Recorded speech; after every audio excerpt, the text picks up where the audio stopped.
सनातन अमर आत्मा परमात्मा रूपले आनन्द मात्रामा सबै सधैँ रहिरहनलाई आत्मज्ञानको दैनिक प्रवचन कार्यक्रम अखण्ड सुख अद्वैत प्रदीप बलराम जीसी सरस्वतीको साथमा हरेक दिन बिहान 10 बजेदेखि।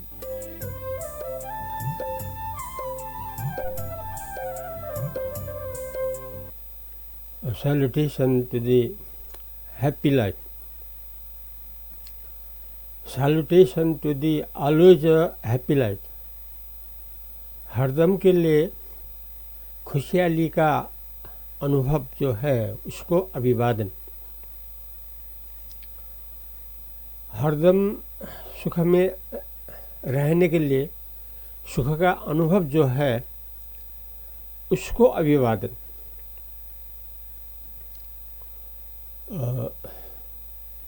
For happy life, for always happy life, for the realization always happiness, the way, the good path we can get from world teacher Ashtavakra, from the most famous teacher Ashtavakra. In his book named Ashtavakra Gita, there has been said about always happiness, for always happiness, which we can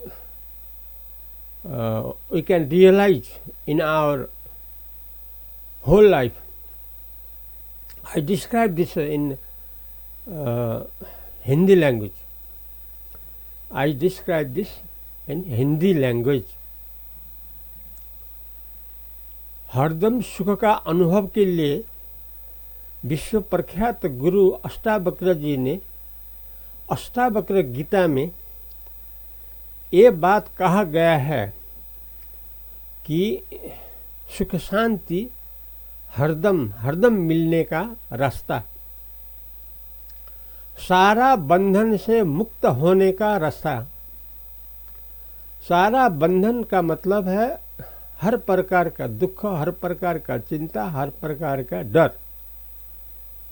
और जो मृत्यु का जो भय है, डर है, ये सभी से मुक्त होकर हरदम आनंद में रहने के लिए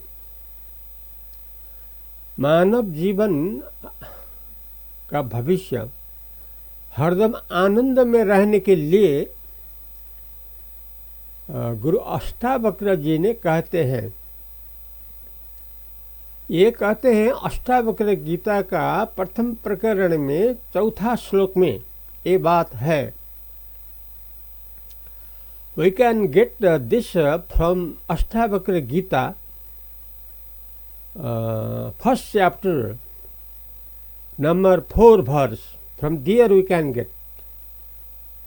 हम लोगों ने अष्टावक्र गीता जो पहला प्रकरण में चौथा श्लोक में है, वहाँ ये बात कहा गया है। क्या कहा गया है? अब भी ही सुख शांति और सारा बंधन से मुक्त होने के लिए सबसे अच्छा जो रास्ता है वो दिखलाए हैं, जो अभी से ही तुरंत लागू हो सकता है, जो अभी से ही लागू हो सकता है। ये रास्ता संसार का हम लोगों के लिए सुलभ है, हरदम प्राप्त है। इसको जानकर अनुभव करना होगा। उनने कहते हैं संस्कृत लैंग्वेज में, he has said in Sanskrit language, what he has said, वो क्या कहते हैं? यदि देहम पृथक कृत्य चीति विश्राम्य तिष्ठसि अधुना एव सुखी शांत बंध मुक्त भविष्यसि। ये कहते हैं, ये संस्कृत श्लोक है। जो विश्व का ज्ञान के दृष्टिकोण में सर्वोच्च जो स्थिति है अष्टावक्र जी गुरु को, उनका ये वाणी है। ये संस्कृत का अर्थ, ये संस्कृत श्लोक का अर्थ अर्थात जो कहते हैं यदि देहम पृथक कृत्य चिति विश्राम्य तिष्ठसि अधुना एव सुखी शांत बंध मुक्त भविष्यसि। यह है उनका मुंह से निकला हुआ श्लोक, जो अमृत तुल्य है, जो अनमोल है, जो अतुलनीय है। ये बात अष्टावक्र गुरु जी ने अपने परम प्रिय शिष्य राजा जनक को कहे हैं। क्यों कहे हैं? इसलिए कहे हैं कि जो बुद्धिमत्ता जनक राजा थे पहले त्रेता युग में, नेपाल में जनकपुर धाम जिसको अभी कहा जाता है, वहाँ के राजा जो जनक था वो चाहते थे कि कैसे सुख शांति हरदम मिल सकता है, कैसे सारा बंधन से मुक्त मिल सकता है, क्या जानकर हरदम आनंद ही आनंद में हरदम के लिए विश्रांति मिल सकता है। ये उपाय गुरुजी हमको बतलाइए कृपया, हम यही प्रार्थना आपसे करते हैं। ये कहते हैं शिष्य राजा जनक ने गुरु अष्टावक्र जी से। ये जो ब्रह्म विद्या है, जो सबसे ऊंचा सरस्वती विद्या है, एक गुरु विद्या है। बिना गुरु नहीं मिलेगा। भले सुनने को इधर उधर कभी कभी मिल जाए, लेकिन नहीं अड़ेगा, क्योंकि गुरु शिष्य परंपरा को व्यवस्था किया गया है। बिना गुरु से ज्ञान नहीं होगा, इसलिए परंपरा से गुरु शिष्य का परंपरा है। अगर ये अपनाया जाए तो मुक्त हो पाएंगे और सुख शांति मिल सकता है, सारा बंधन से मुक्त हो सकता है। लेकिन एक ही रास्ता है गुरु शिष्य का परंपरा। अगर इसको कोई उल्लंघन करेगा तो जितना भी कोशिश करें, हजारों जन्म, उसका सफल कभी कभी भी नहीं होगा। यह है गुरु परंपरा का परम रहस्य। यही नाते जनक राजा ने अपना सारा राज्य गुरु जी को अर्पण करके, सारा राज्य तन मन धन सारा गुरु को अर्पण करके प्रार्थना की कि हमको कैसे हरदम सुख शांति मिलेगा, रास्ता क्या होगा, कैसे सारा बंधन से हम मुक्त हो पाएंगे, रास्ता क्या होगा, अभी से ही हम कैसे सुख शांति में हरदम के लिए रह पाएंगे, क्या रास्ता है। ये प्रार्थना था जनक राजा का गुरु अष्टावक्र जी से।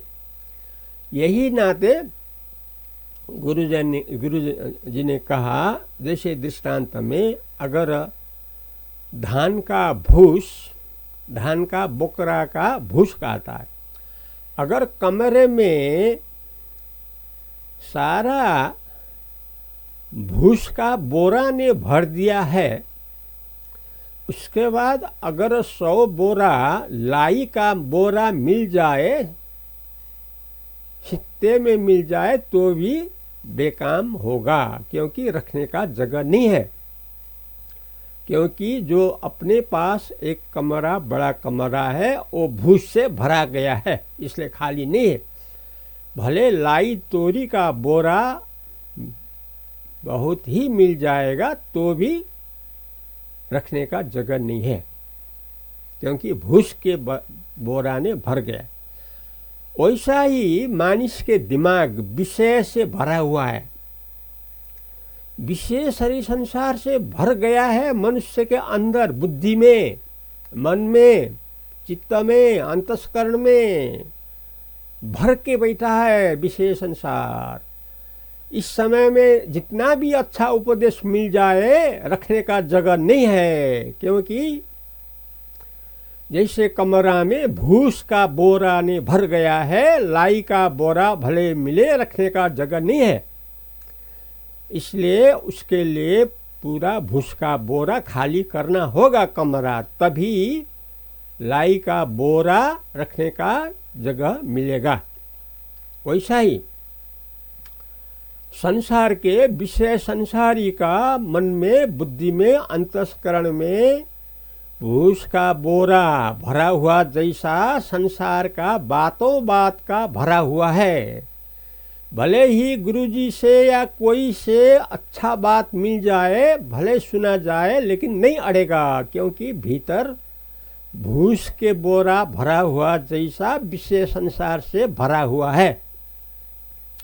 नहीं अड़ेगा, कोई काम नहीं लगेगा। भले सुनने में आनंद आए, लेकिन कोई प्रभाव नहीं पड़ेगा, क्योंकि भीतर खाली नहीं है। इसलिए अपना जो विषय संसार भीतर भरा हुआ है सब गुरु जी को अर्पण करना होगा, गुरु शिष्य परंपरा से विधिवत, और सर्वस्व अपना चढ़ाना पड़ेगा जब खाली होगा। और प्रार्थना ये किया जाए कि हरदम सुख शांति कैसे मिलेगा वो हमको उपदेश दीजिए, तब गुरु जी को विश्वास होगा। क्योंकि जैसा भूस का बोरा हटाया और लाई का बोरा रखने को जैसा तैयार है, वैसा ही अपना भीतर अंतस्करण में जो विशेष संसार खचाखच भरा हुआ है वो सब अर्पण किया गुरु जी को विधिवत, और प्रार्थना की कि कैसे सुख शांति हमको मिलेगा। तभी गुरु कहेंगे। यही स्थिति में अष्टावक्र गुरु जी ने शिष्य राजा जनक को कहा, क्या कहा? यदि देहम पृथक कृत्य